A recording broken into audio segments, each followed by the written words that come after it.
E aí eu respondo o seguinte, eu não vou comentar e eu não comento especulação. Porque se eu for comentar especulação, eu vou passar o dia desmentindo.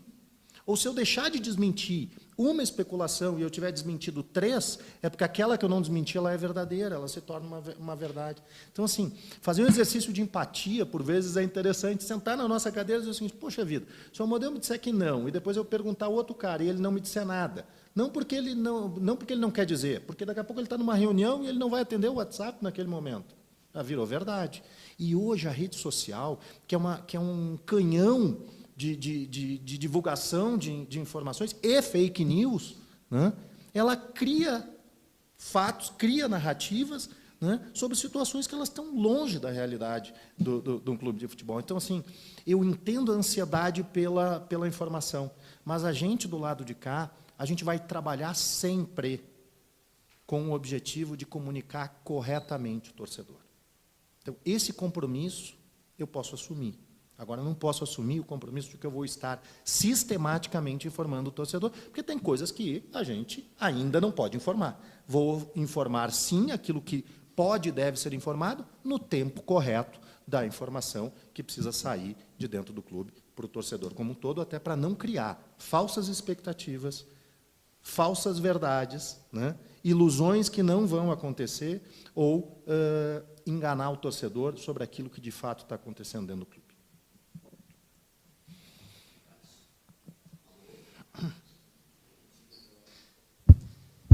Agora foi, né? Bom dia, Carlos. Alexandre, da Jovem Pan. Carlos, 2 perguntas para você. A primeira sobre o Guto. O Guto, no final do ano passado, ele deu uma entrevista para um colega nosso, afirmando que não, ele tinha contrato com o Curitiba para essa temporada e tudo mais, afirmando que não ficou no Curitiba por conta de uma decisão da empresa que estava assumindo o clube, e naquela época não tinha assim, nem o nome da Tricorp, né, quando foi a virada do ano de dezembro para janeiro, e que eles haviam definido um técnico estrangeiro e por isso ele teria sido demitido. Então, nesse contexto, queria que você falasse um pouco da escolha do Guto, se não servia para a SAF naquela época, palavras dele na época, só para deixar claro, porque ele é o profissional agora escolhido pelo clube. E uma segunda pergunta, um ponto que a gente bate bastante com o Thiago Kozlowski nas coletivas. Entendo que a SAF entrou no meio do ano, que teve principalmente vocês, na figura Amodeu e Arthur, depois do que foi o acerto da Tricorp, mas eu queria que você falasse um pouco, você falou no teu pronunciamento sobre todos têm responsabilidade neste ano. Queria que você falasse um pouco qual é a parcela tua, como Carlos Amodeu, como CEO do clube, na parcela do ano de 2023 do Curitiba. Obrigado. Vamos lá. Hoje, responsabilidade é responsabilidade importante, né? A minha responsabilidade é importante. Eu assumi a gestão do clube em junho desse ano, começamos uma transição. Durante um certo período, tocamos todas as decisões a 4 mãos com a associação. Depois de um determinado momento, assumimos esse processo. Eu tenho ampla consciência de que minha parcela de responsabilidade ela é importante. Mas eu só entendo que eu devo ser julgado pela opinião pública dentro das circunstâncias que eu também falei no meu pronunciamento. E não simplesmente pelo fato de eu estar aqui neste momento, mas sim pelo ambiente que eu assumi, pelo clube e o momento do presente e do passado recente do clube, né, da fragilidade do clube no momento em que nós assumimos e do processo de transformação que nós passamos a adotar. Nós já fizemos muito pelo Curitiba, pelo novo Curitiba, né, no que se refere aos ajustes dos alicerces que vão nos dar condições de nós termos um Curitiba mais forte no futuro. Elas não foram suficientes para nos manter na Série A em 2023, mas elas serão determinantes para a gente retornar à Série A para o ano de 2025, disso eu não tenho dúvida. Né? E tenho certeza que, daqui em diante, toda e a integral responsabilidade pelo que vai acontecer daqui para frente na figura do principal executivo, minha. Né? E eu tenho a consciência, sim, e aceitarei todas as cobranças dentro desse cenário, desse contexto, que o torcedor fizer daqui para frente nesse processo. E eu também disse que todos têm responsabilidade, porque aqui é muito fácil, né, num momento de dificuldade, eu sentar aqui e atribuir a responsabilidade para A, para B, para C, e tentar tirar a minha própria responsabilidade. Eu não vou tirar a minha própria responsabilidade, mas também não vou eximir a responsabilidade de ninguém, não. Porque essa responsabilidade não é só minha. Eu estou aqui, mas todos aqueles que participaram dentro e fora de campo, de alguma forma, também têm responsabilidade. Numa parcela menor, numa parcela maior. Bom, aí é uma segunda avaliação quantitativa ou qualitativa que a gente pode vir a fazer, né? Mas sobre responsabilidade é isso que eu vejo. Tu tinha feito uma outra pergunta no início, né? Ah, sobre a questão do Guto, perfeito. Isso, perfeito. Perfeito. Eu posso responder, Alexandre, pela escolha do Guto para 2024. Não consigo responder sobre os eventos que levaram à saída do Guto em 2022.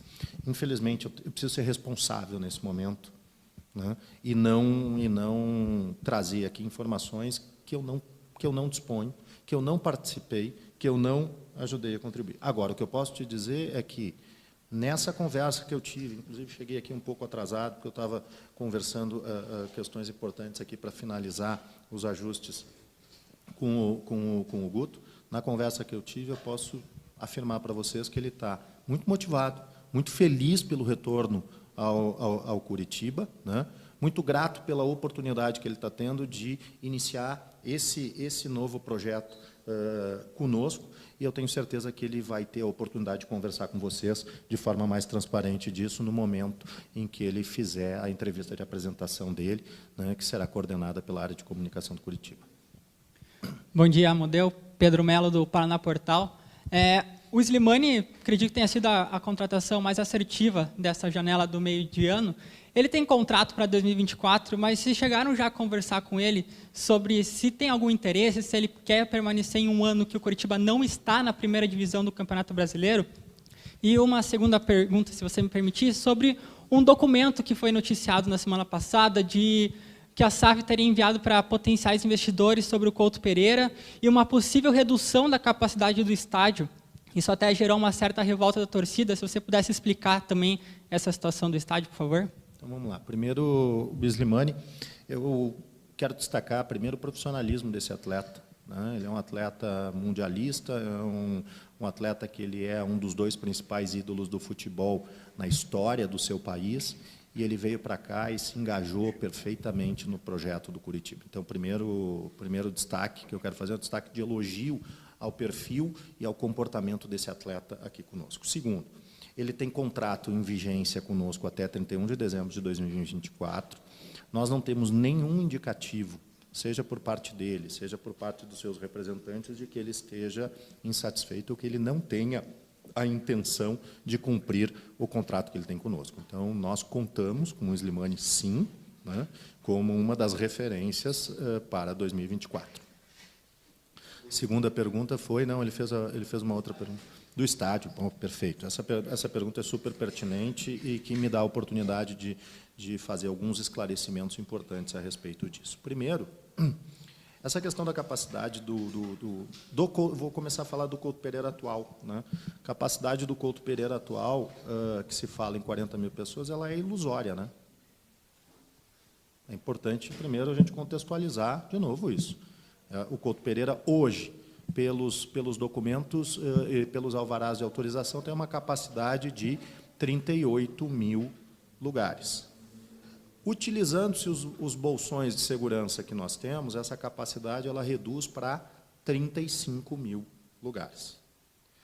Como uma referência, não só no ano de 2023, como em anos anteriores, de cerca de aproximadamente 30 partidas que o Curitiba jogue no seu estádio, somente 10% dessas partidas, em média, 10%, 12%, 15%, para daqui a pouco eu não cravar aqui um percentual e depois vocês me cobrarem pelo percentual, é que o estádio precisaria de uma capacidade superior a 30 mil pessoas.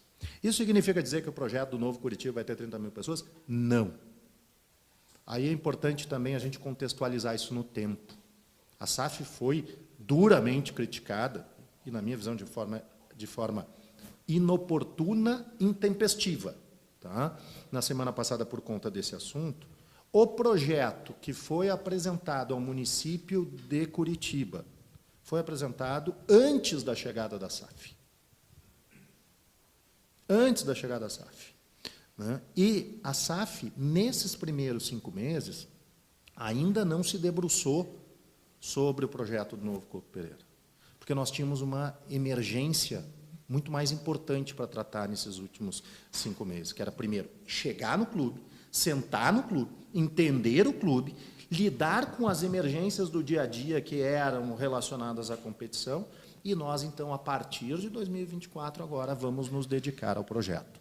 E o que nós vamos fazer, e esse compromisso o torcedor pode ter, é de analisar o projeto com o objetivo de trazer a capacidade do estádio, no mínimo, dentro das condições que a gente tem hoje no estádio de futebol. Aí vou fazer uma analogia aqui, só para benefício da ilustração, né? A gente tem o Palmeiras, que tem um volume de torcedores muito superior ao volume de torcedores do Curitiba, tem um estádio para 40 mil pessoas. Né? Nosso estádio tem capacidade de 35